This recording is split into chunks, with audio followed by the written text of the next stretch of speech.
Hey guys, today we're going to talk about using hook and loop tape, which is more commonly known to most people as Velcro. Velcro is the most popular brand of hook and loop tape that's sold. There are many types of hook and loop tape available. There's different thicknesses as well as different widths. There are also two different types. You can get a product where the hook side is one piece and the loop side is one piece, and they're sold in packages with each piece, and the two sides will come together to form the closure. The other type, which is the type that we most frequently use, is sold as one roll. The hook side is on one side and the loop side is on the opposing side. It's also super thin, so it works really good for doll clothes patterns. The type that we like to use is by the Velcro brand, and it's called quick tie tape.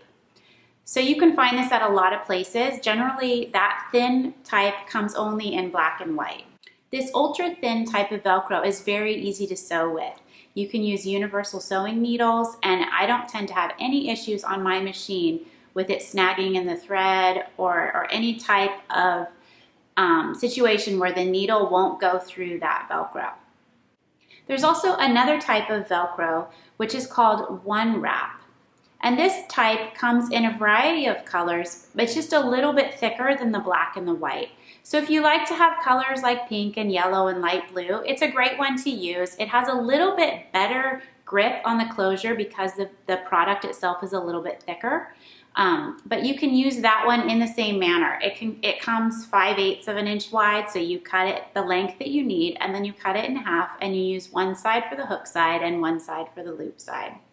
The other great thing that I really like about this type of Velcro is that if you start with the loop side facing up, the hook side has some grip to it, so it actually will stick to your fabric, which helps kind of like a stabilizer. It holds it in place and it works really good for sewing that first piece on.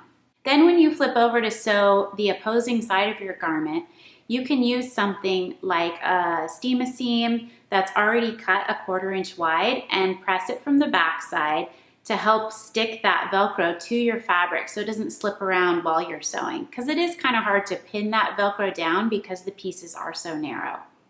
So let's jump on over to the sewing machine and I'll show you a few of the tips and tricks I use when sewing on hook and loop tape to my garments. In this example, I'm going to show you how to finish the back of this t-shirt. So for this example, I'm going to use this Velcro brand one wrap tape. And you can see we have the loop side on one side and then the hook side is on the back.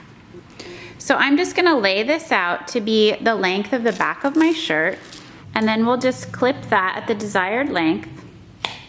Then I'm going to take this Velcro and I'm going to cut it in half lengthwise. And as a general tip, I'll generally have one pair of scissors that I'll use for things like cutting Velcro so that I don't dull my blades when I go back to cut the fabric. Now we have two pieces of Velcro that are about 1/4 of an inch wide. So we have the hook side and then we have the softer loop side. I like to start with the side that has the loop side facing up, because the hook side on the back will grip the fabric and really hold it in place as I sew. On the back of this t-shirt, we'll press this center back edge under 1/4 of an inch. Then I'll just take this Velcro, and it's the hook side down, and I'll set that right over my folded raw edge so it covers that. And then we'll go ahead and we'll sew around this in one long rectangle, pivoting at the corners so we don't break any of the threads. And we'll sew it all the way around in one loop. Now we're at the machine. I have the machine set with just a universal needle. It's a 90-14. And then I have the Velcro positioned on the back of the shirt. And like I mentioned before, the hook side is down, so it sticks on here and it won't shift or slide around, and I don't need any pins to hold it in place. Now I find I have the most success sewing on Velcro if I start on one of the sides, and then I loop my way around at the top and bottom corners and connect with my back stitch at that side point.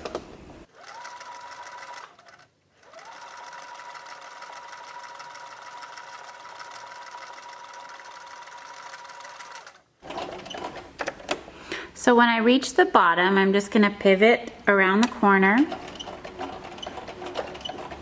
and then pivot back to sew up to the top.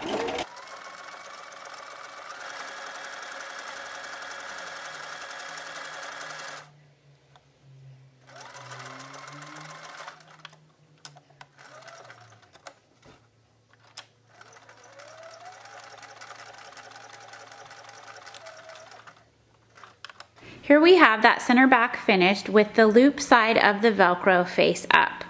Now we're gonna sew the other side of center back with the hook side facing up. So what I'm gonna do for this one is I'm gonna lay this flat and I'm gonna use a product called Steam a Seam, and this is cut already. It comes 1/4 inch wide and it's on a roll. It has paper on one side, and as you unroll it, you see that product right here, and it's separating from the paper. So it's slightly sticky on one side. So I'm gonna take a piece of this that is the same length as the Velcro. And then I'm just gonna place this on this center back side of the t-shirt. Then we'll just lightly press that, and it will adhere to the back side of that fabric. And then once that cools, you can go ahead and just peel the paper off.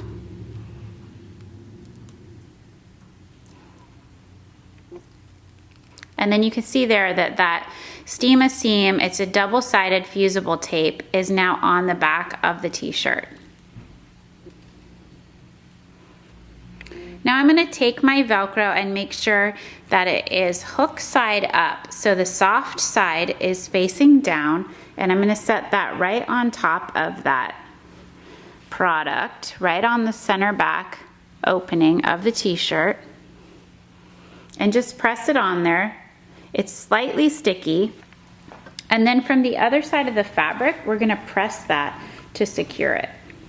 Now we have that Velcro, and it's adhered pretty well to that. So once it cools slightly, we'll go ahead and sew this the same as we sewed the first side.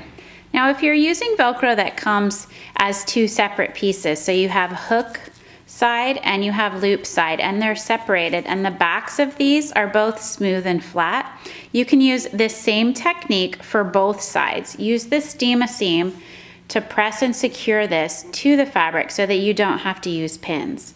The center back opening is not a part of the shirt that needs to stretch, so that Steam a Seam product works really great for that. Now we've placed this under the machine, and we're gonna go ahead and sew straight down, starting about 1 inch or 2 down from the top.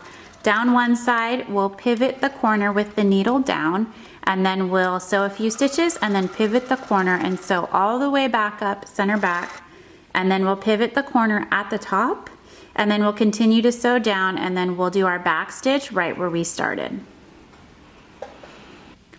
Once you're finished sewing this side down, you're left with a small little bit of raw edge along the center back opening.